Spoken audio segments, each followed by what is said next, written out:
जय माणिकेश्वरी मु आपण मानकर प्रिय धर्मराज कंध आज आम गहण जो महान अतिथि उपस्थित होती मुझे परिचय देवाक चाहूँगी से कहीं नुहति कलाहांडी विश्वविद्यालय vice chancellor professor Sanjay Kumar Satpathy. Sir नमस्कार। सर आपण व्यस्त बहुल समय आमको टे समय देवा लगी बहुत बहुत धन्यवाद सर। तो सर आपणकर बाल्य जीवन से किसी कहतु आप जन्मस्थान कौटी आपंकर शिक्षा केमती कले आपण ता विषय किसी आम दर्शक बंधु मानक कहतु।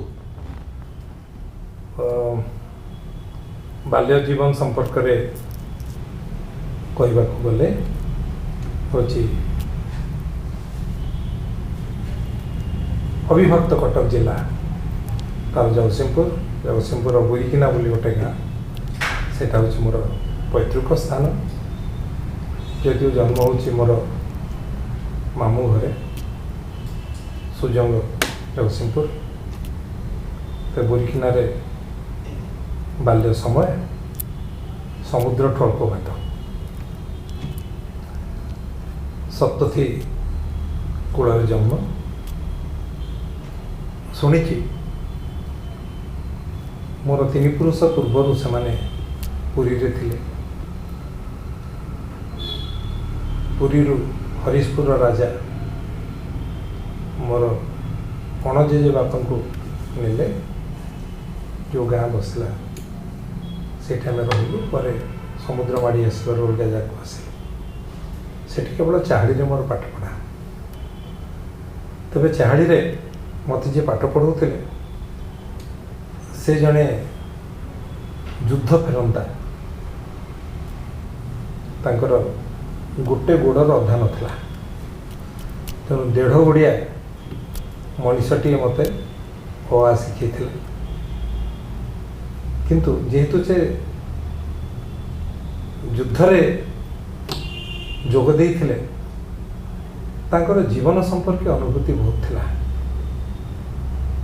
मते अनेक कथा कहते आकाशर तारा मान को देखुले सप्तर्षि मंडल देखुले केमिति तारा मान कहीं से जो समय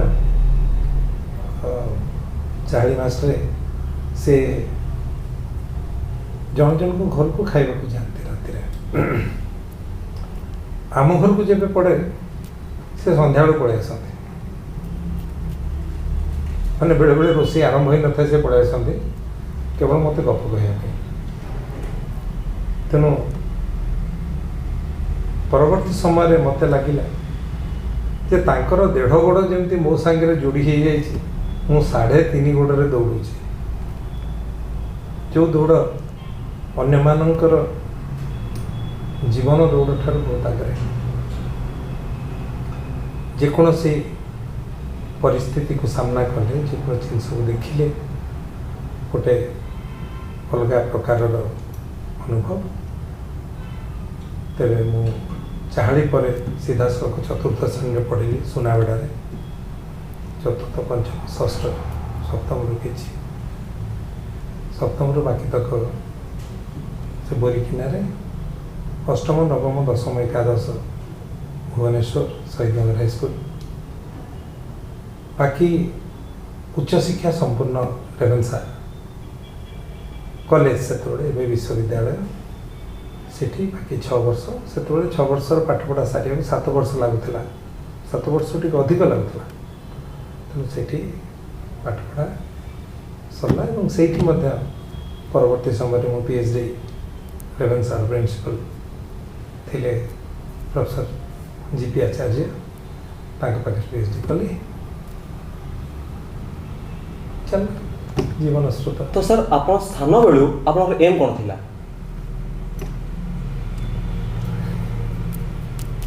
स्थान बेलर जदि जीवन लक्ष्य कथा मन पकेबी तो मु 7 वर्ष व्रत होती व्रत है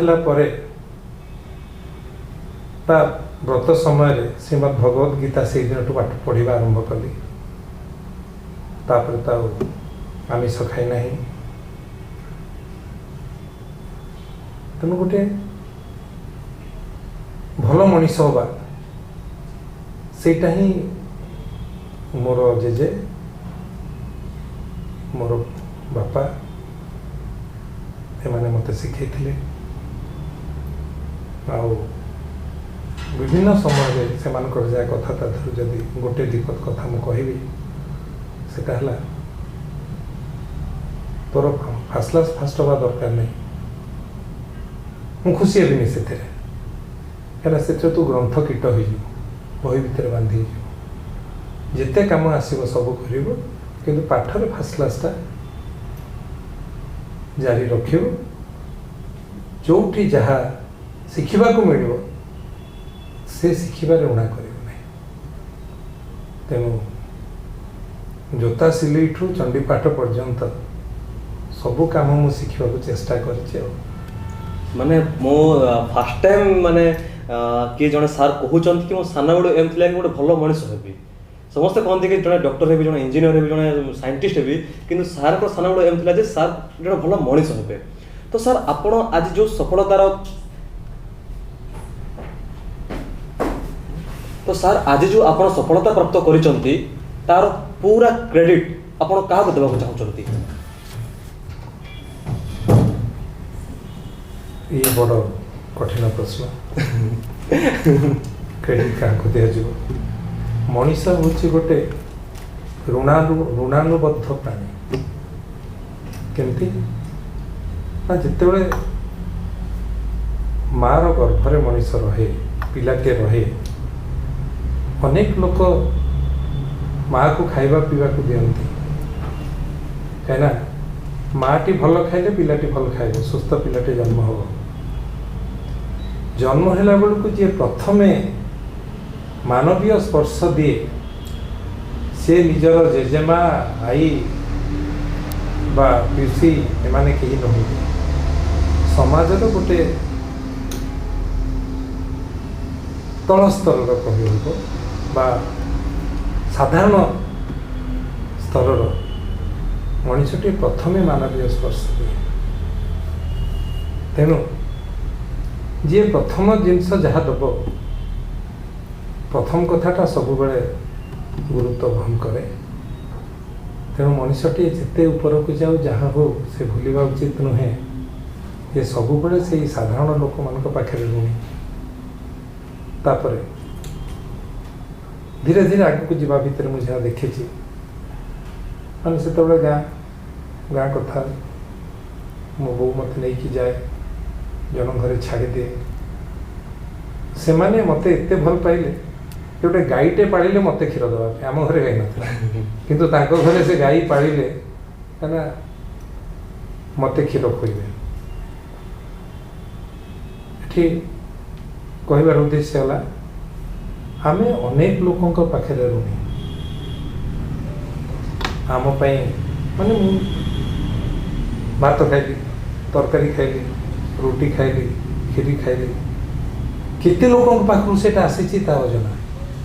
କିଏ କାହା ବାଡ଼ିରେ ପନିପରିବା ତିଆରି କରିଛି, କାହା କ୍ଷେତରେ ଧାନ ତିଆରି ହେଇଛି, ଗହମ ତିଆରି ହେଇକି ଅଟା ହେଲା, କିଏ ତାକୁ ତିଆରି କଲା, ଯେଉଁ ରାସ୍ତାରେ ଚାଲି ସେ ରାସ୍ତା କିଏ ତିଆରି କରିଛି, ଯେଉଁ ଘରେ ଆମେ ରହିଲେ ସେ ଘର କିଏ ତିଆରି କରିଛି, ହଁ, ଯେଉଁଠି ପାଠ ପଢ଼ିଲେ ସେ କିଏ ତିଆରି କରିଛି, ସେ ଆମକୁ ଜଣେ। ଆମେ ଋଣୀ, ସମସ୍ତ ବହୁ କୋଟି କୋଟି ଲୋକଙ୍କ ପାଖରେ ଆମେ ଋଣୀ। ତେଣୁ ସେଟା କେଉଁମାନେ ତିଆରି କରିଛନ୍ତି ତା ଜମା ହିସାବ କରିହେବ ନାହିଁ। ଠିକ୍ ସାର୍। ମାନେ ଧରାଯାଉ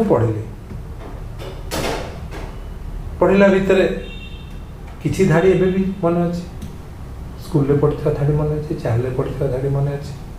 ହଁ, ମୋତେ ଚାହାଳି ସାର୍ ଯେଉଁ ତାରାମାନଙ୍କୁ ଯେମିତି ଦେଖୁଥିଲେ ଏବେ ବି, ମାନେ କଳାହାଣ୍ଡି ଆସିଲା ପରେ ମାନେ ଭୁବନେଶ୍ୱର ଆକାଶରେ ମୋତେ ସେତେ ପରିଷ୍କାର ସେମାନେ ଦିଶନ୍ତି ନାହିଁ, କିନ୍ତୁ କଳାହାଣ୍ଡି ଆକାଶରେ ଦିଶୁଛନ୍ତି, ମୁଁ ଦେଖିପାରୁଛି। ଆଉ କଳାହାଣ୍ଡି ସମ୍ପର୍କରେ କହିଲେ ମୋର ଅଜା ଗୋବିନ୍ଦ ଦାସ, ସିଏ ଥିଲେ ତତ୍କାଳୀନ ରାଜା ପ୍ରତାପ କେଶରୀ ଦେବଙ୍କର ହେଡ୍ ପଟୁଆରୀ। ଏଠି ଥିଲେ। ଯେତେବେଳେ ଚାଲିଗଲା ରାଜା, ଇଏ ସମୟ ରାଜା ସମ୍ଭାଳି ନେଲେ, କିନ୍ତୁ ଇଏ ଆଉ ସମ୍ଭାଳି ପାରିଲେ ନାହିଁ। 1947 ମସିହାରେ 6 सब बंदोबस्त जो चली था से चलीगले जोटी कॉलेज गढ़ाई यही पछर श्मशान में दाह करागला। आ सबुठू आश्चर्य कथा हूँ मुझे प्रथम आसिक 1988 मसीह जोगदेली जो दिन पहुँचली पहुँचला माणिकेश्वरी पाखे प्रणाम कली राजा को जाई देखा कली मु गोविंद दास नाती आसी जॉइन करने भारी खुशी है आग्रह कले तापर मुझे जॉइन कली से दिन राति मो तो बापा नथिले बापा सांगे देखिली स्वप्न जार फोटो मुझे देखी नी जहाँ विषय शुण नी से कौन पिंधती भी जान नी किंतु 47 मसीह जाइए जो मो बो मोर मामू एम सब छोट होते तेणु देखिली और कहली एमती स्वामी कहले हाँ से तमें गोटे संजोग से जमी अपेक्षा करते रक्त संपर्क कहीं जड़े आसला पर से जगह छाड़े से दिन राति मत कहले जे ना तो टे देखा कर दे कि हम जीव बोली अपेक्षा कर तेणु आमर जो श्राद्ध दिया हुए से तीन पुरुषों को स्मरण करा जाए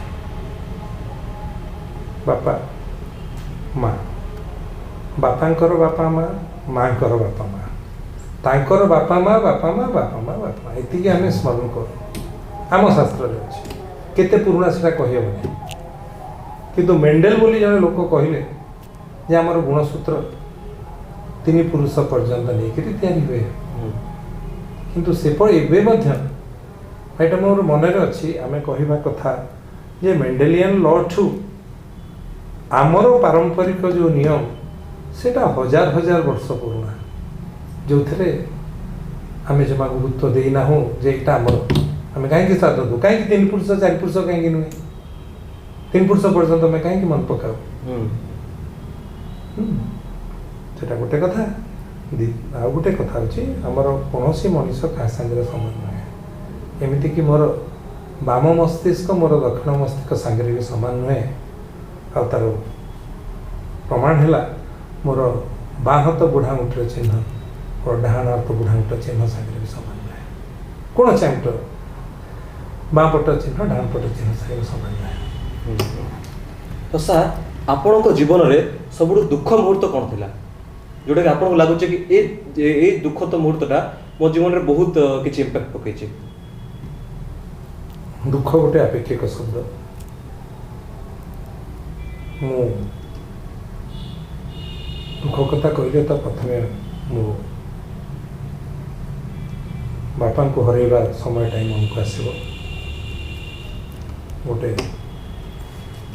6 जनिया 6टी पिला पाठ पढ़ा 4 जनकर सरी ना मो पर मो बड़ भौणी मो तापर मु जॉइन कर चाकरी 8 वर्ष science college Gopabandhu science college आठना सेठी जॉइन कली दरमा भी पाई ना अब चलीगले हठात कि मत टे 2-3 दिन आगु खराब लगुला कौन गोटे है भाई कि गोटे विपत्ति आसला भाई लगुला बापा रायरंगपुर चाकरी करते मो सान भाई को पठेली तू जा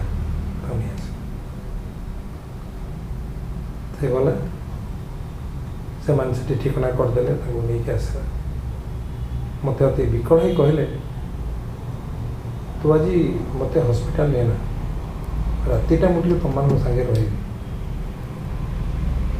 मु एससीबी गली कटक के था एससीबी गली से नाइट ड्यूटी क्या मुझे एससीबी जनाशुना ड्रामा डायरेक्टर ତେଣୁ ସେମାନେ କହିଲେ ଆମେ ରାତିରେ ଅଛୁ, ହଠାତ୍ ଯଦି କିଛି ହେଲା ରାତିରେ ନେଇ ଆସିବ, ଯଦି କହୁଛନ୍ତି କାହିଁକି ଆଣିବ, ଆମେ ଅଛୁ ରାତିରେ, ଯେକୌଣସି ସମୟରେ ଆଣିପାର। ତେଣୁ ଆଉ ରାତିରେ ନେଲୁ ନାହିଁ। ସକାଳେ ମୁଁ ତାଙ୍କୁ ନେଇକି ଗଲି, ଆଡ଼ମିସନ୍ ହେଲା, ସବୁ ଫ୍ରଟ୍ ଫ୍ରଟ୍ ଯାହା ଦିଆହେବା କଥା ଦିଆହେଲା। ମୁଁ ପ୍ରାୟ 2ଟା ବେଳକୁ ଆସିଲି ଗାଧେଇ ଖାଇକି ଯିବି ବୋଲି। ଖାଇକି ଯାଇକି ପହଞ୍ଚିଲା ବେଳକୁ ଜଣେ ମ୍ୟାଡ଼ାମ୍ ଦେଖାହେଲେ, କେତେ ବ୍ୟସ୍ତ ଦୃଷ୍ଟିରୁ ପୁଅ କ'ଣ ହେଲା, ସାଇକୋଲୋଜି ମ୍ୟାଡ଼ାମ୍। ମୁଁ କହିଲି ନାଇଁ ମ୍ୟାଡ଼ାମ୍ ଏମିତି ଏମିତି ବାପା ପଢ଼ିଛନ୍ତି ନାଁରେ, ମାନେ ତାଙ୍କ ହଜବେଣ୍ଡ ହେଉଛନ୍ତି ସେତେବେଳେ ମେଡ଼ିକାଲର ହେଡ଼୍। ସାର୍ ପୁରା ହେଡ଼୍, କିଛି ଅସୁବିଧା ନାହିଁ, ମୋ ପାଖକୁ ଆସିବ। ମୁଁ ତାଙ୍କଠୁ ସେ ଆଶ୍ୱାସନା ପାଇକରି ଗଲି। ଗଲାବେଳକୁ ବାବାଙ୍କୁ ବେଡ଼୍ରୁ ଓହ୍ଲେଇ ଆଣିଲି। ପମ୍ପିଂ ହେଉଛି, ଆଖିଟା କିନ୍ତୁ ମେଲା ଅଛି।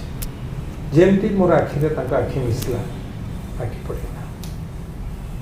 ସେ ମୁହୂର୍ତ୍ତଟା ଜୀବନରେ ମୋର ଅଭୁଲା ମୁହୂର୍ତ୍ତ, ଦୁଃଖଦ ମୁହୂର୍ତ୍ତ। ତାପରେ ତମେ ଗାଁକୁ ନେବା, ନମସ୍କାର ସବୁ ସାରିବା, ଏ କରିବା ପର କଥା। କିନ୍ତୁ ସେଇ ଯେଉଁ ଅନେଇକି ରହିଛନ୍ତି, ଆଖିଟା ଖୋଲା ଅଛି, ପମ୍ପିଂ ଚାଲିଛି, ଆଖି ପଡ଼ୁନାହିଁ, ପୁରା ମେଲା ହେଇକିରି ଅଛି, ମୁଁ ଚାହିଁଦେଲି ଆଖି ପଡ଼ିଲା। ତ ସାର୍ ତାଙ୍କ ବାପାଙ୍କୁ ଯେଉଁ ହରେଇଛନ୍ତି ସେଇଟା ହେଉଛି ସାର୍ଙ୍କର ସବୁଠାରୁ ଜୀବନର ସବୁଠୁ ଦୁଃଖଦ ମୁହୂର୍ତ୍ତ। ତ ନାଇଁ, ତା ସାଙ୍ଗରେ ଆଉ ଗୋଟେ କଥା ଅଛି, ଯେଉଁଟା କହିଲେ ଦୁଃଖ ଏକ ଆପେକ୍ଷିକ ଶବ୍ଦ। ଚାଲିଗଲା ପରେ ମୁଁ ତାଙ୍କ ଜାତକଟା ରଖିଥିଲି। ବର୍ଷେ ପରେ ଯେତେବେଳେ ଗଲି ଅସ୍ଥି ବିସର୍ଜନ କରିବା ପାଇଁ, ଜଣେ ପଣ୍ଡିତଙ୍କୁ ତାଙ୍କ ଜାତକ ଦେଖେଇଲି।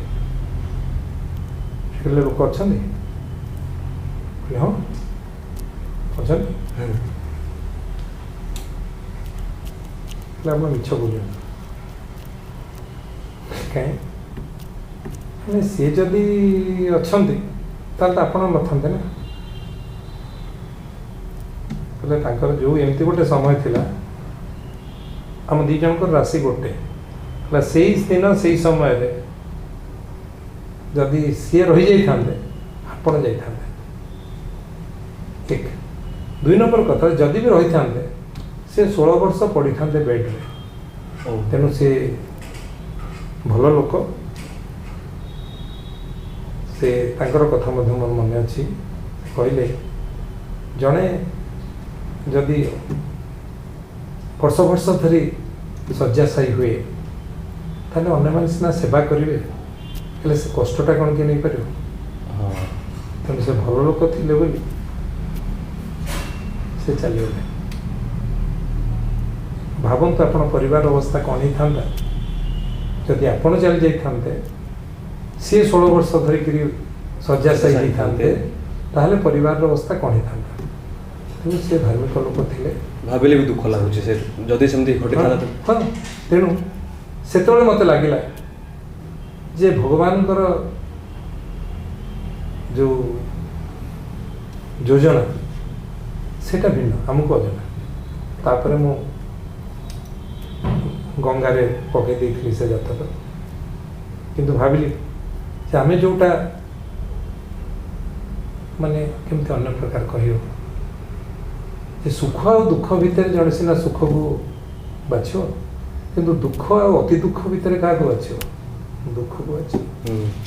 ତ ସାର୍ ବଢ଼ିଆ ଗୋଟେ ଲାଇନ୍ କହିଦେଲେ, ଭଗବାନଙ୍କ ଯୋଜନା ଆମକୁ ଅଜଣା। ତ ସାର୍ ଆପଣଙ୍କର ସବୁଠୁ ଷ୍ଟ୍ରଙ୍ଗେଷ୍ଟ ପଏଣ୍ଟ କେଉଁଟା ଆଉ ସବୁଠୁ ୱିକେଷ୍ଟ ପଏଣ୍ଟ କେଉଁଟା? ଷ୍ଟ୍ରଙ୍ଗେଷ୍ଟ ପଏଣ୍ଟ ହେଲା ମାଇ ଆଇଜ୍। କେମିତି ସାର୍? ନା I feel a eagle within me, ଯେ ଆକାଶରେ ଥାଇକିରି ବି ତଳ ଗୋଟେ ଛୋଟିଆ ଜିନିଷକୁ ବି ଦେଖିପାରେ, ଆଉ ବର୍ଷାର ସୂଚନା ଆସିଲେ ସେ ବାଦଲ ଉପରକୁ ଚାଲିଯାଏ, ତା ଡେଣାରେ ପାଣି ଟୋପେ ପଡ଼େ ନାହିଁ। ଏମିତିକି ମୁଁ ତ ଦୂରଦର୍ଶନରେ ବହୁତ ବର୍ଷ ହେଲା କାମ କରୁଛି। 1981 ମସିହାରେ ମୋର ଜଷ୍ଟ ଠିକ୍ ଗ୍ରାଜୁଏସନ୍ ପରେ 28 ଜଣ ପରୀକ୍ଷା ଦେଇଥିଲେ, ମୁଁ ଏକଲା ପାସ୍ କରିଥିଲି।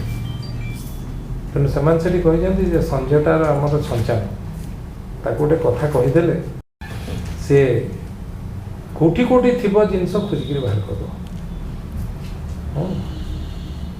तेणु भगवान मत जो आखि कहीं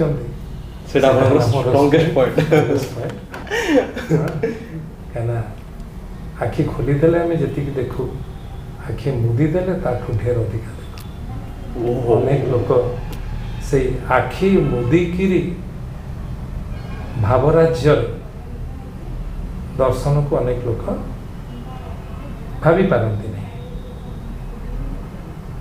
सेटा को जदि आम सन्थ शब्द कहवा ताले अच्युत महापुरुष कहते प्रभु तुम मत केमी रक्षा कर ना चक्षु को जेसने पिछड़ा अबरे भक्त को तेन्हे गोसाई आखि को पिछड़ा जमी रक्षा करे प्रभु तुम मत सेमती रक्षा कर किसी विपद आसब ना यहाँ स्ट्रंगेस्ट पॉइंट द्वितीयटा जो वीकेस्ट पॉइंट है सहज विश्वास कर हैरान हुआ तो आप सहज विश्वास कर दिखाते कौन माने मु नेगेटिविटी रु आरंभ करे भावना कथा तो पर कथा भावाटा नेगेटिविटी रु आरंभ करे नहीं विश्वास रु आरंभ करे जीवन विश्वास रु आरंभ करे संपर्क अविश्वास रहे से बेले बेले हैरान होगा पड़े कि भगवान उद्धरी नियंते कहीं ना मु बुझे महुमाछी पाखे माछी बेसी समय रही पार नहीं आ गुण अलग महुमाछी गुण अलग महुमाछी पाखे कौन माछी बेस समय रही पार से पड़ेगा किस समय रही पारे बेस समय रही पार तो सर आपणकर माने गोटे सुस्थ सबल शरीर पाइबा आपणकर चिंताधारा कौन कि केमिति जने गोटे सुस्थ सबल शरीर पाई पारिबो अनेक समय जोटा मुझे देखाला जो आम कहली सार केमती अच्छा मोर मंद भावी हाँ मुझे प्रथम सार भेटिली मुझे पचारि सार केमिति अच्छा सार कहले मो पाखे मंद भावे समय ना तेणु मंद भाविया बेल नहीं मंद काम करवा तो दूर कथा तेणु सबुठ बड़ कथा जो मोर प्रथम कॉपीराइट पाई सेटा है चतुर्थ मांकड़ चतुर्थ मांकटी कौन ना तीन मांकड़ आखि बंद कले कान बंद कले पाटी बंद कले खराब कथा देखा ना खराब कथा शुणा ना खराब कथा कहवा ना कि मो मांकड़ कहे खराब कथा चिंता करनी कहीं मनरे जदि खराब चिंतन रहा आखि बंद कले भी दिशब कान बंद कले भी शुभ पाटी बंद करके भीतर नीरव संलाप को बंद कर तेणु चिंतनटा है बहुत भल तेणु भल खाइले भल स्वास्थ्य हम कह बहुत बड़ घरे रहिले भल स्वास्थ्य हम कह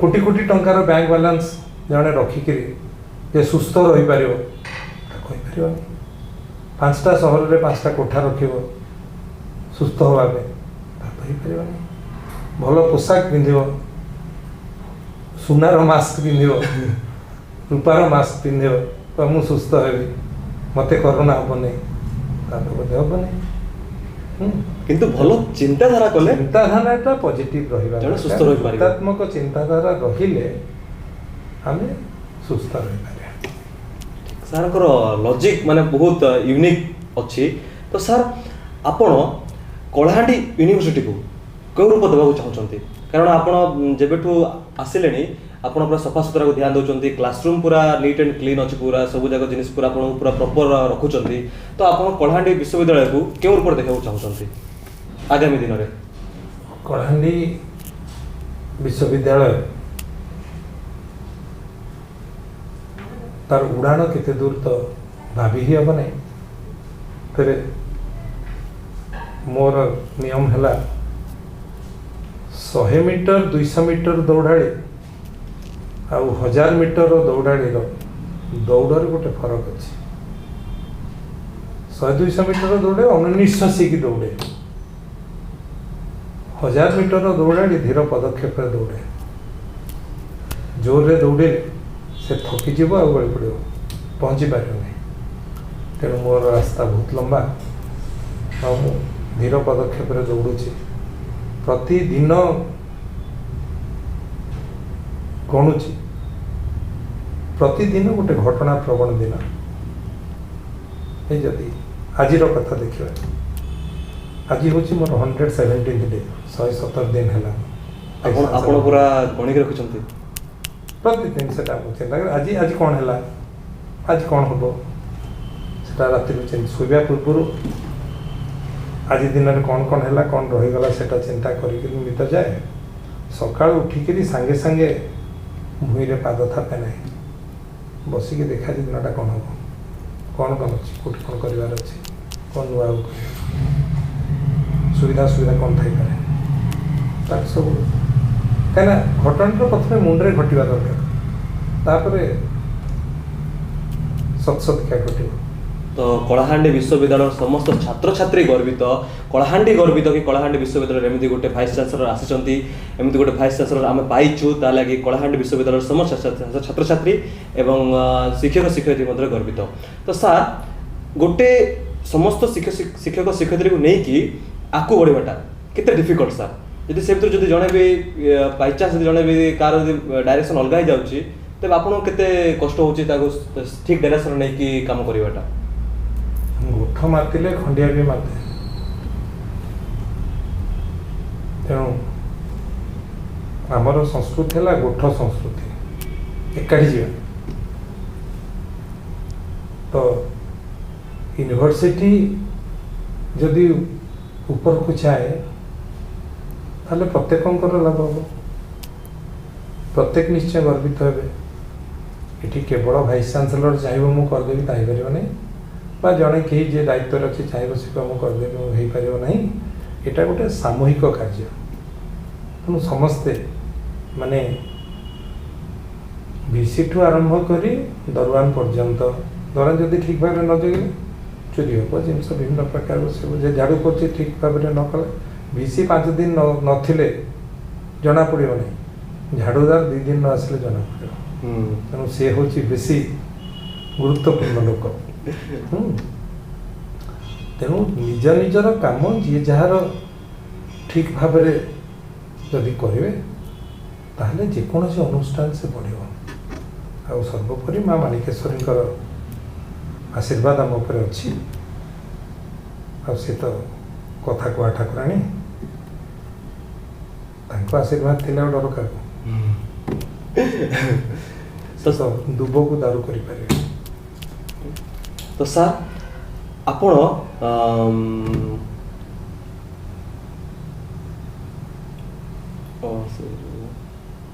ହଁ, ତ ସାର୍ ଯେତେବେଳେ ଆପଣଙ୍କୁ ଟେନସନ୍ ଆସେ ସେତେବେଳେ ଆପଣ କ'ଣ କରନ୍ତି? ଆପଣ କେମିତି ଟେନସନ୍କୁ ହ୍ୟାଣ୍ଡେଲ୍ କରନ୍ତି? ମୁଁ ଗୋଟେ କଥା ଭାବେ, ମୋ ନାଁ ସଞ୍ଜୟ, ପୂର୍ବ ଯୁଗରେ ମୁଁ 100 ସନ୍ ବାଲା ଥିବା ଲୋକକୁ ହ୍ୟାଣ୍ଡେଲ୍ କରୁଥିଲି, ଆଉ ଇଲେ ଟେନସନ୍ ମୋର କ'ଣ କରିବ?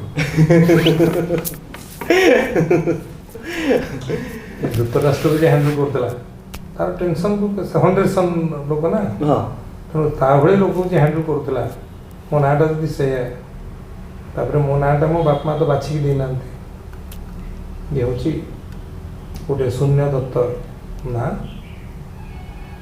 ମୁଁ ଗର୍ଭରେ ଥିଲାବେଳେ ମୋ ବାପାଙ୍କୁ ସ୍ୱପ୍ନାଦେଶ ହେଇଥିଲା ଯିଏ ଆସୁଛି ତା ନାଁ ସଞ୍ଜୟ, ତେଣୁ ସେମାନେ ଖୋଜି ନଥିଲେ ନା, ତେଣୁ ସେଇ ଦୃଷ୍ଟିରୁ ଭାବେ 100 ସନ୍କୁ ଅତୀତରେ ହ୍ୟାଣ୍ଡେଲ୍ କରିଛି, ଆଉ ଟେନସନ୍ ମୋର କ'ଣ କରିବ? ସ୍ୱପ୍ନରେ ଆସିଥିଲେ ସଞ୍ଜୟ ବୋଲି କହିଲେ, ତାପରେ ଆପଣ ଜନ୍ମର ନା ଖୋଜିବା ଦରକାର କ'ଣ, ଯେ ନା ସଞ୍ଜୟ ଦେଇଥିଲେ ଆଉ କ'ଣ? ଯଦି ଝିଅଟେ ହେଇଥାନ୍ତି ଅଲଗା କଥା, ମୋତେ ପୁଅଟେ କହିଲି ନା। ଯଦି ଝିଅ ଥାନ୍ତେ ନା କ'ଣ ଆସିଥାନ୍ତା? ସେଇଟା କ'ଣ କହିପାରିବ, ମୋ ବାପା ବି ହଉନାହାନ୍ତି। ତ ସାର୍, ଆପଣ ମ୍ୟୁଜିକ୍ ଶୁଣନ୍ତି? ଆପଣଙ୍କ ଫେଭରାଇଟ୍ ମ୍ୟୁଜିସିଆନ୍? ଠିକ୍ ନାହିଁ, ମୁଁ ପିଲାବେଳୁ ଗୀତ ଗାଏ, ଗୀତ ଲେଖେ, ଯେଉଁ ଗୀତ ଲେଖେ ତାକୁ ସ୍ୱର କରେ, ଗାଇପାରେ। ତେବେ ମୋ ଜେଜେ ଗୀତ କଥା ଯଦି ଉଠିବ ସେଟା ପୁଣି ଆଉ ଗୋଟେ ବାଟକୁ ଚାଲିଯିବ। ମୁଁ ଯେତେବେଳେ ଛୋଟବେଳେ ଦୋଳିରେ ଝୁଲୁଥିଲି, ମୋ ଜେଜେ ଝୁଲେଇ ଝୁଲେଇ ଭକ୍ତ କବି भक्तचरण दासଙ୍କର ଗୀତ କଳା କଳେବର କହ୍ନାଇ ସଙ୍ଗେ ରୋହିଣୀ ସୁତ ଗାଉଥିଲେ। ଥରେ କାହିଁକିନା ସେତେବେଳେ ତ ଆଉ ପାଇଖାନା ନଥିଲା, ବୋଉ ଘରିକା ବାହାରକୁ ଯାଆନ୍ତି, ତେଣୁ ଯେତେବେଳେ ଛାଇ ଅନ୍ଧାର ସେତିକିବେଳେ ଯାଆନ୍ତି। ଜେଜେ କ'ଣ କରନ୍ତି, ଦଉଡ଼ିକୁ ଟିକେ ଖୋସାରି ହଲେଇ ହଲେଇ ଦଉଡ଼ିକୁ ଝୁଲେଇ ଗୀତ ଗାଆନ୍ତି। ତେଣୁ ଦଉଡ଼ିରେ ଝୁଲିବା ବୟସ ଚିନ୍ତା କରାଯାଉ, ବହୁତ ଛୋଟ। ଥରେ ସେ ଏମିତି ଗାଉ ଗାଉ ଢୁଳେଇ ପଡ଼ିଲେ। ତାପରେ ଶୁଣିଲେ ସେ ଯେଉଁଠୁ ଛାଡ଼ିଲେ ତା ପରଠୁ ଗୋଟେ ଶବ୍ଦ ଆସୁଛି ସେଇ ଗୀତର ଦରୁଟି କଣ୍ଠରେ। ଗୀତ ତାଙ୍କର ଭାଙ୍ଗିଗଲା ଆଉ ସେ ଖୋଜିଲେ ସେଇଟା କେଉଁଠୁ ଆସୁଛି, ଦେଖିଲେ ସେଟା ଦୋଳି ଭିତରୁ ଆସୁଛି। ସେଠୁ ତାଙ୍କ ସାଙ୍ଗମାନଙ୍କୁ କହିଲେ, ତା ପରଦିନଠୁ ସେଇଟା ଗୋଟେ ରୀତି ହେଇଗଲା।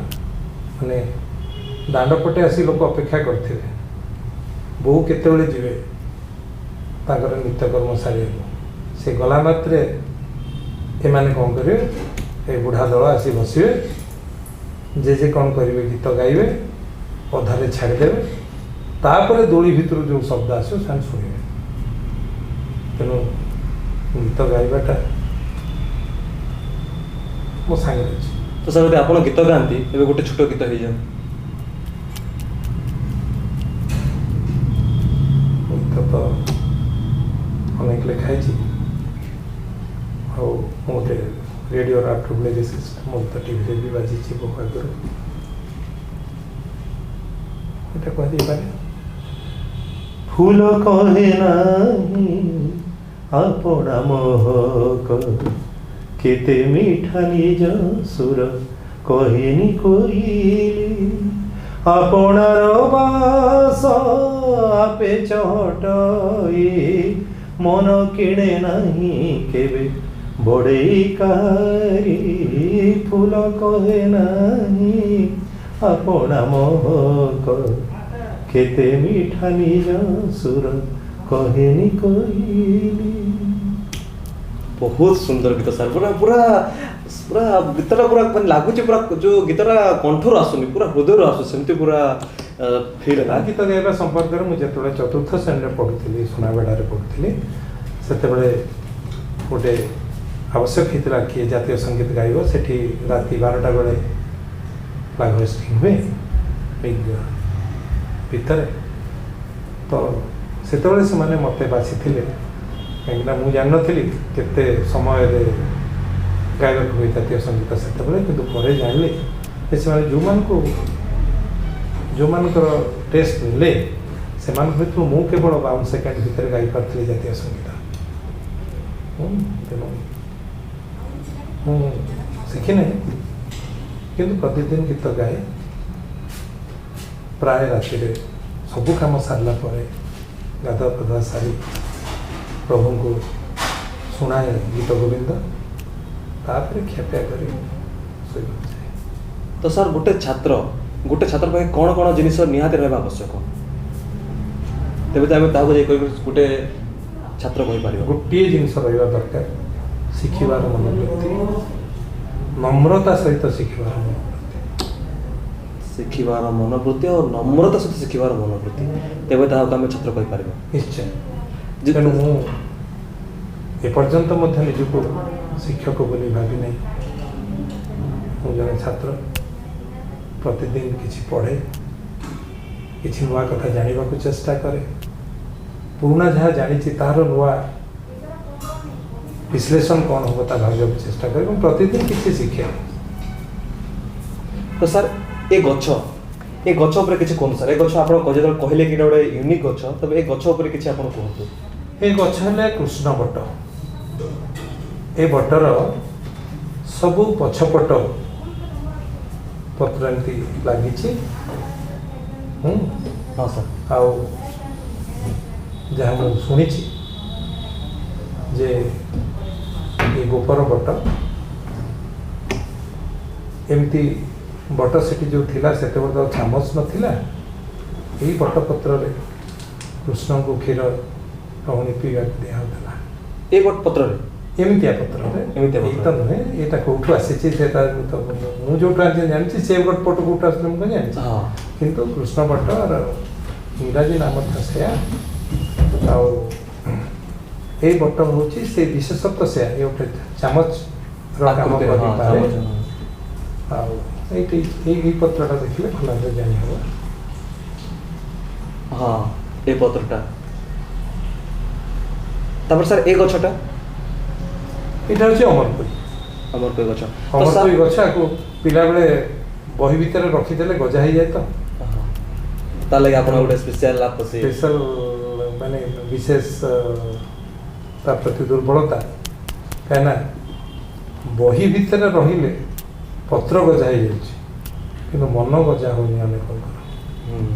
ଯଦି ବହି ଭିତରରେ ଯେଉଁ ମାନେ ମାଟିରେ ମଞ୍ଜିଟେ ଗଜା ହେବ, ପତ୍ରଟେ ଗଜା ହେବ, କିନ୍ତୁ ବହି ଭିତରେ କିଏ ଗଜା ହେବ? ମନ ଗଜା ହେବ। ନୂଆ କଥା ଦେଖିବ, ଅଙ୍କୁର ହେବ। କାହିଁକିନା ଆମର ଭଗବାନ ଯେତେ ମାଟି ଗଢ଼ିଛନ୍ତି, ସବୁଠୁ ଉର୍ବରା ମାଟି ହେଉଛି ମଣିଷ ମସ୍ତିଷ୍କର ମାଟି। ସେଠି ଭାବର ବିହନ ବୁଣା ହେବ, ଭାବନାର ବିହନ ବୁଣା ହେବ, ଆଉ ସେ ବଢ଼ିବ। ତେଣୁ ବହି ଭିତରେ ପତ୍ରଟା ଗଜା ହେଇଯାଉଛି କିନ୍ତୁ ମନ ଗଜା ହେଉନି। ବହି ଭିତର କଥା ମନକୁ ଆସୁନି ଅନେକଙ୍କର। ତ ସାର୍ ଏବେ ଏହି ପାଠଟା କେବଳ ଗୋଟେ ଗ୍ରାଜୁଏଟ୍ ହେବା ପାଇଁ ବା ପୋଷ୍ଟ ଗ୍ରାଜୁଏଟ୍ ହେବା ପାଇଁ ବା ଗୋଟେ ଡିଗ୍ରୀ ପାଇବା ପାଇଁ ପାଠଟା ନୁହେଁ। ଜ୍ଞାନ ଆହରଣ ଗୋଟେ ବହୁତ ବଡ଼ ଜିନିଷ। ଘୋଷିକି ବାନ୍ତି କରିଦେଲେ ଗୋଟେ ପରୀକ୍ଷାରେ ଭଲ ନମ୍ବର ଆସିପାରେ, କିନ୍ତୁ ଜ୍ଞାନ ତ ଆସିପାରିବନି।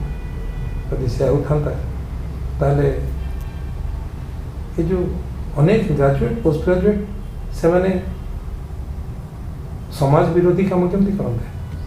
ହଁ କରନ୍ତେନି। ତେଣୁ ତାଙ୍କ ମନରେ ସେ ଗଜା ହେଉନି।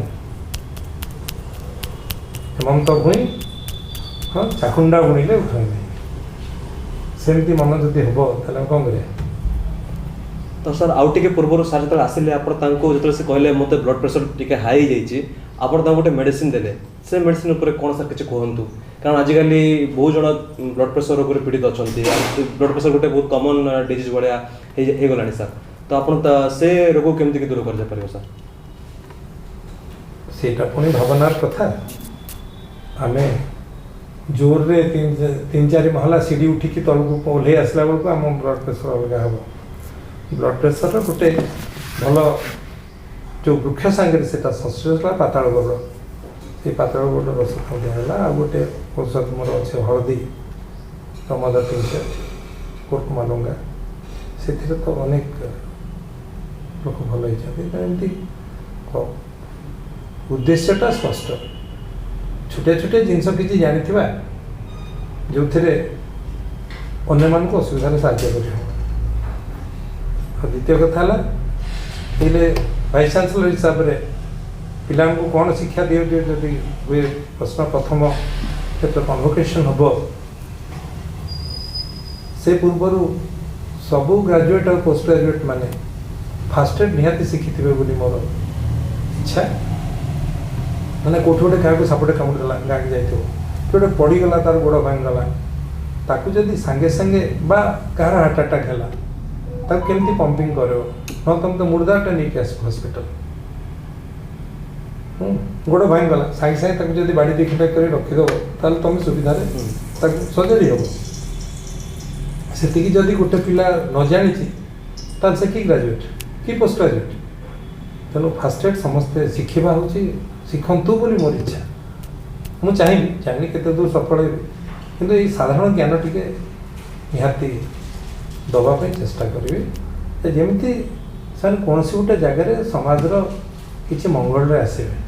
ଏଇ ଧରା ଯେଉଁ ଛୋଟିଆ କଥା, ରେଭେନ୍ସାରେ ମୁଁ ଥିଲାବେଳକୁ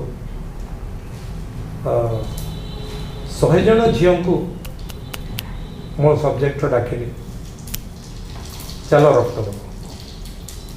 ସାର୍ କହୁଛନ୍ତି ବାଧ୍ୟ, ଯାଇକି ଠିଆ ହେଲେ। କିନ୍ତୁ ତାଙ୍କ ଭିତରୁ 60 ପିଲା they become disqualified to donate blood. କାହିଁକି ସାର୍? କେତେକ କାରଣ ତ ଝିଅ ପିଲାଙ୍କର ଅସୁବିଧା ଥିବ, କେଉଁ ସମୟରେ ସେମାନେ ଦେଇପାରିବେ ନାହିଁ।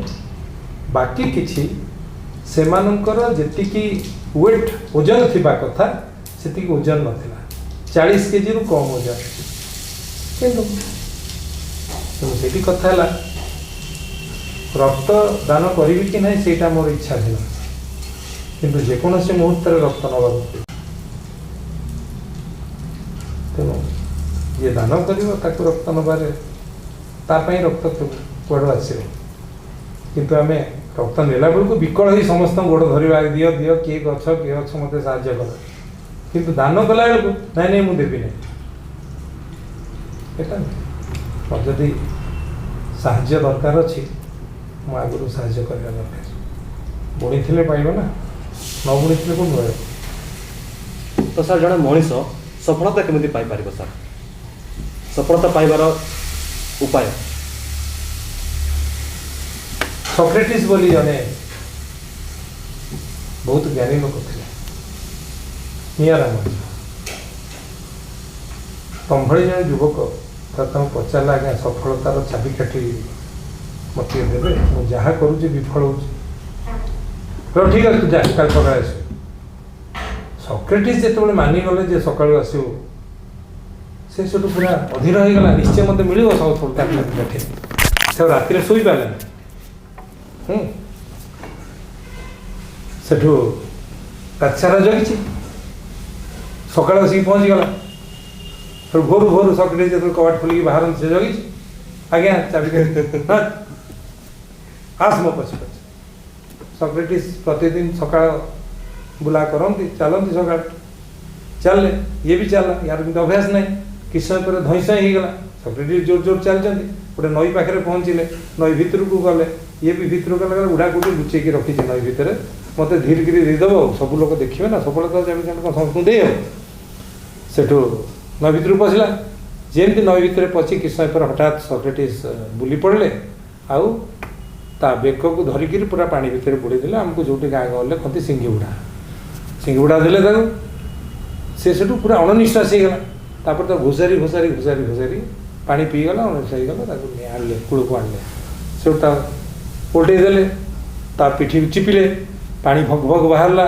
से साष्टाम है कि रागिकी से अथई जाइला जमती टिके कथा कहबार शक्ति आसला कहला आपन कौन गोटे एत बड़ लोक आप मो संगे खेलुन कौन है तुम चाबी दरकार ना हाँ चाबी दरकार कि एमतिया कर ना मुझे से चाबी तुमको दबा पूर्व अवस्था बर्तमान कह तुम जो पानी भितर थिल से कौन खोजुल आज्ञा पवन खोजुली बस पवन को जमती पानी भितर थिला बेले खोजुल सेमती जो तुम सफलता खोज निश्चय पाइब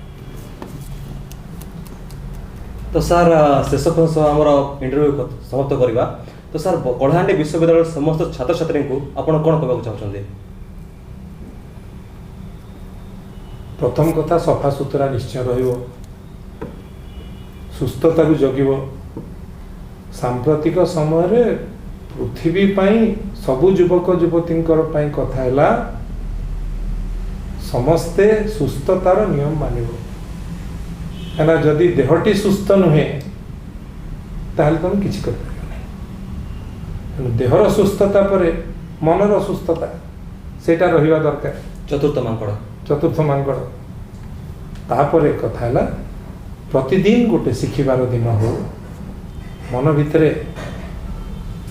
अति आत्मविश्वास सेटा न रहू आमे शिखिबा आंब गछरे जेते बौल हुए सबु बौलर आंब होबार संभावना थाए किंतु सबु बौल जदि आंब हेबे बड़ हेबे पाचिबे ताले आंब गछ भांगी पड़े तेणु आमर सबू आशा केबे सफल हम नहीं किछि आंब चणा हम कषि हम पखाड़ रे भंगा हम खटा हम आचार हम किछि आंब पाचिब सेमती आमर किछि आशा सफल हम आंब गछर सीना को बौल पाचिब जना नहीं किंतु आमे टिके हुशियारी होगा कथा आमे को आंब पाचिया चाहूचे अच्छा तामाने आमे को आशा सफल होगा चाहूचे ताहले आमे जदि उद्योग करवा हमको आशीर्वाद निश्चय मिले ବିନା ଉଦ୍ୟୋଗରେ ଆଶୀର୍ବାଦ ମିଳିବ ନାହିଁ। ତେଣୁ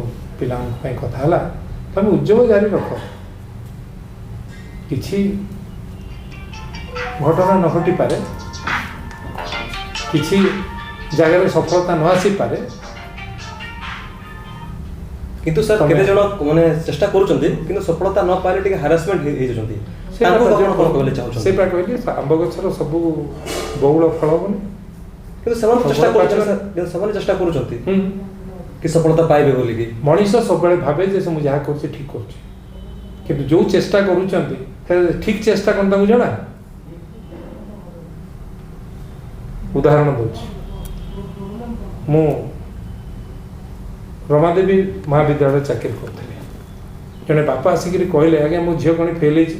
ମୁଁ କହିଲି ହଁ ହେଇଛି ଆଜ୍ଞା, କହୁଛି ନମ୍ବର ତ ସେୟା କହୁଛି, ନା ରାତି ସାରା ପଢ଼ୁଛି ସେ।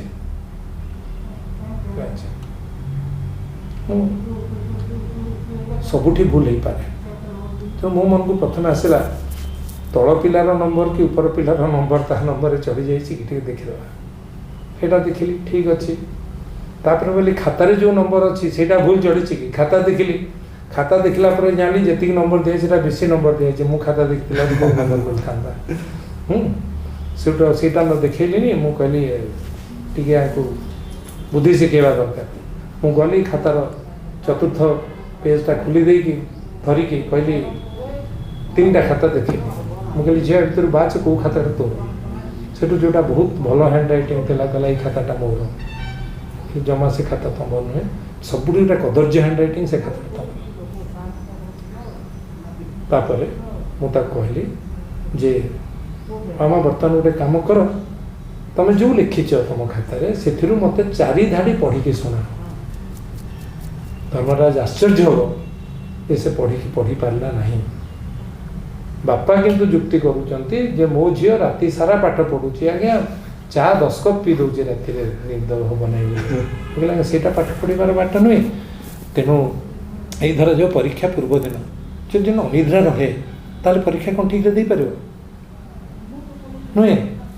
ତେଣୁ ପାଠଟା ଆଗରୁ ପଢ଼ିବ, ପରୀକ୍ଷା ପୂର୍ବ ଦିନ ଟିକେ ବିଶ୍ରାମ ନେବ, ସେ ମନ ସ୍ଥିର ରହିବ, ତାହେଲେ ସିନା ପରୀକ୍ଷା ଦେବ। ପାଠ ପଢ଼ିବାର ସଠିକ୍ ବାଟଟା କ'ଣ ସାର୍? ପାଠ ପଢ଼ିବାର ସଠିକ୍ ଯାହା କହିଲି ଟିକେ ଆଗରୁ, ଲେଟ୍ ଇଚ୍ ଡେ ବି ଏ ଲର୍ଣ୍ଣିଂ ଡେ। ମୁଁ ଯେଉଁ ଦିନଠୁ ଆରମ୍ଭ କଲି ପାଠ ପଢ଼ିବା ସେଇ ଦିନଠୁ ପଢ଼ିବି, ଆସ୍ତେ ଆସ୍ତେ ସାରିବି, କ'ଣ କ'ଣ ଜିନିଷ ତାକୁ ସାଇତିକି ରଖିବି, କ'ଣ ପଢ଼ିବାର ଅଛି ତାକୁ ଦେଖିବି, କେଉଁଟା ପ୍ରାୟୋରିଟି ୱାଇଜ୍ ତାକୁ ଅଲଗା କରିବି। ମୋ ହସ୍ତାକ୍ଷରଟାକୁ ଠିକ୍ ଲେଖିବି, ମୁଁ ହସ୍ତାକ୍ଷର ଲେଖିବି, ଠିକ୍ ଲେଖୁଥିବି, ମୋ ହସ୍ତାକ୍ଷର କେହି ପଢ଼ିପାରିବେନି, ନମ୍ବର କିଏ ଦେବ? ଅନେକ ପିଲା ଯାହା କହିଲି ନିଜ ଖାତା ନିଜେ ଯଦି ନ ପଢ଼ି ପାରିବ ତାହେଲେ କିଏ ପଢ଼ିବ? ତେଣୁ ଏ ଦିଗରେ ଅତି ଛୋଟ ଛୋଟ ଜିନିଷ ଜାଣି ପାଠ ପଢ଼ିବାଟା ମୋତେ ଲାଗେ ହେଉଛି ସବୁଠୁ ସହଜ କାମ। ମାଟି ହାଣିବାଠୁ ସହଜ କାମ, ଜିନିଷ ମୁଣ୍ଡେଇବାଠୁ ସହଜ କାମ, ହଳ କରିବାଠୁ ସହଜ କାମ ପାଠ ପଢ଼ିବା। କିନ୍ତୁ ଆମକୁ ବାଟରେ କାମଟା କରିବାର ଅଛି। ଆମେ ଯଦି ସେ ବାଟଟା ନ ଧରିବା ତାହେଲେ ହେବନି। ଯେଉଁ କଥା କହୁଛି, ଜଣେ ବହୁତ ଭଲ ପାଠ ପଢ଼େ, ବହୁତ ଜାଣିଛି, ସବୁ କରିଛି, କିନ୍ତୁ ଏମିତି ଲେଖିବ ଯେ ସେ ନିଜେ ହିଁ ପଢ଼ିପାରିବନି, ତାକୁ କେଉଁ ସାର୍ ପଢ଼ିବେ? କିଏ ତାକୁ ମାର୍କ ଦେବେ? ଆଉ ଗୋଟିଏ କଥା ହେଲା, ଆମର ଅନେକ ପିଲାଙ୍କର ଆଉ ଗୋଟେ ଇଏ, ପ୍ରଶ୍ନ ପଢ଼ିଥିବ ଗୋଟେ, ଉତ୍ତର ଥିବ ଆଉ ଗୋଟେ। ପ୍ରଶ୍ନ ତା ବାଟରେ, ଉତ୍ତର ତା ବାଟରେ, କହେ ମୁଁ ପୁରା ମାନେ 100% ସବୁ କରିକି ଆସିଛି, ଦେଖିଲା ବେଳକୁ ନମ୍ବର ନାହିଁ, କେମିତି ଆସିବ? ତେଣୁ ୟୁ ହ୍ୟାଭ୍ ଟୁ ପ୍ଲାନ୍। ପାଠ ପଢ଼େ you have to size up. କେତିକି, ଆଉ ଗୋଟେ ହେଲା ଟାଇମ୍ ମ୍ୟାନେଜମେଣ୍ଟ, କେତିକି ସମୟରେ ଲେଖିବା ଦରକାର। ଆମର ଗୋଟେ ପିଲା ପ୍ରଥମ ମାନେ 3 ଘଣ୍ଟାର ପରୀକ୍ଷା, 5ଟା ପ୍ରଶ୍ନର ପରୀକ୍ଷା ଉତ୍ତର ଦେବାକୁ ପଡ଼ିବ, ସେ ଦେଖିଲା ବେଳକୁ ପ୍ରଥମଟାକୁ 1.5 ଘଣ୍ଟା ଲେଖିଥିବ, ଦ୍ୱିତୀୟଟାକୁ ଅଧଘଣ୍ଟା 45 ଲେଖିବ, ତୃତୀୟଟାକୁ 25 ମିନିଟ୍ ଲେଖିଲା, ପଞ୍ଚମଟା ଲେଖିପାରିବ ନାହିଁ, ଚତୁର୍ଥଟା ପୃଷ୍ଠାଟା ଲେଖିଦେବ। ସେ କିନ୍ତୁ କହିବ ମୁଁ ସବୁ ଲେଖିକିରି ଆସିଛି, ମୋତେ ଉତ୍ତର ସେ ଦେଇଛି କି ସବୁ ଉତ୍ତର, କେମିତି ନମ୍ବର ପାଇବ? ଉତ୍ତର ଦେବ 70-75ର, ପ୍ରଶ୍ନର ସବୁ ମୋଟ ସଂଖ୍ୟା ହେଉଛି 100, ଇଏ କହିବ ଯେ ମୁଁ ରଖିବି 80, କେମିତି ହେବ?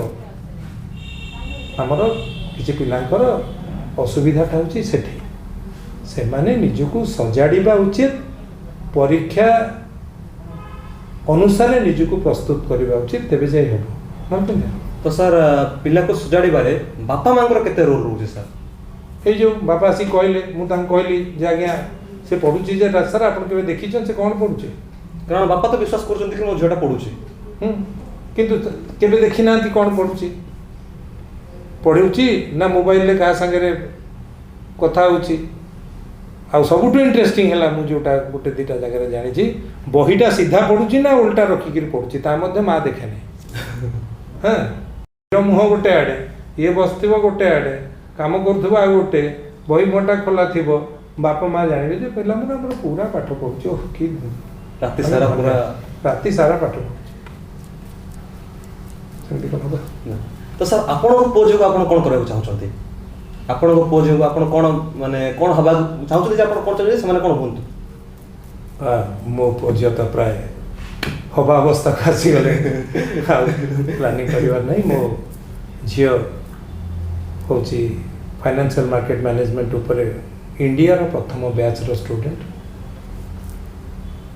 तेणु सी डबल ग्रेजुएट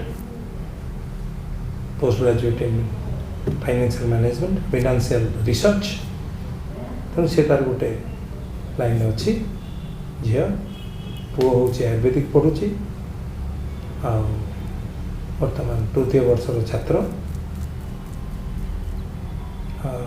एबेठू मुझे गीता उपरे मोर संपूर्ण भाव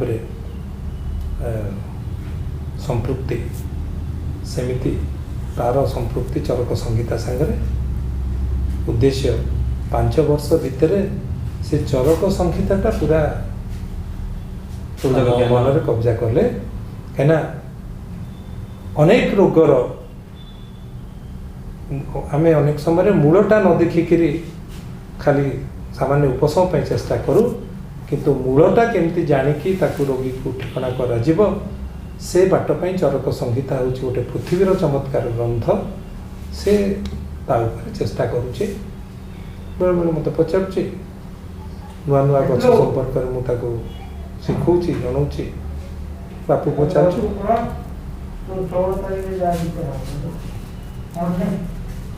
से जदि मोर राजे can take me some 15 years ahead से तो मुझे चल प्रचल बेसी मूवमेंट करूँ but I can help him to prepare ସେମିତି କାଇଁ ଭାବୁଛନ୍ତି ସାର୍ ଆପଣ नहीं नहीं भावुची एबे जेमती मु दौड़ुची से ଆପଣ ନିଜେ କହିଲେ କି ନେଗେଟିଭ थिंकिंग ଆମେ କାଇଁ नहीं नेगेटिव नुहे जोटा ये धरा जाऊ मु 20 वर्ष तले जो स्पीड रे दौड़ुथली बर्तमान दौड़ी पारुची कि नुहे हाले टिके जाउची सेमती आउ 15 वर्ष परे एटा नेगेटिव नुहे एटा होची जहाँ सत्य ताकू ग्रहण करियो पड़ो तो से समय मु कौन करी से समय मुता नुआ नुआ औषध तैयारी करी मुता पाखे रही जब तैयारी कली ताले ताकू आहुरी साहाय्य तेणु आम बाप को निश्चित भाव में पृथ्वी किसी नूतन औषध निश्चय दबू उपचार उपशम कर बाट निहाती बाहर करूँ जो थे पृथ्वी मंगल तो आम माँ माणिकेश्वर पाखे प्रार्थना करूँ कि सार आओ पुओ किसी औषध दिंतु आमको दिंतु जो औषध कि आम लगे भी उपकार हम आउ जनता लगे भी उपकार हम तो ता लगे आप व्यस्तबहुल समय समय देवाले बहुत बहुत धन्यवाद सार।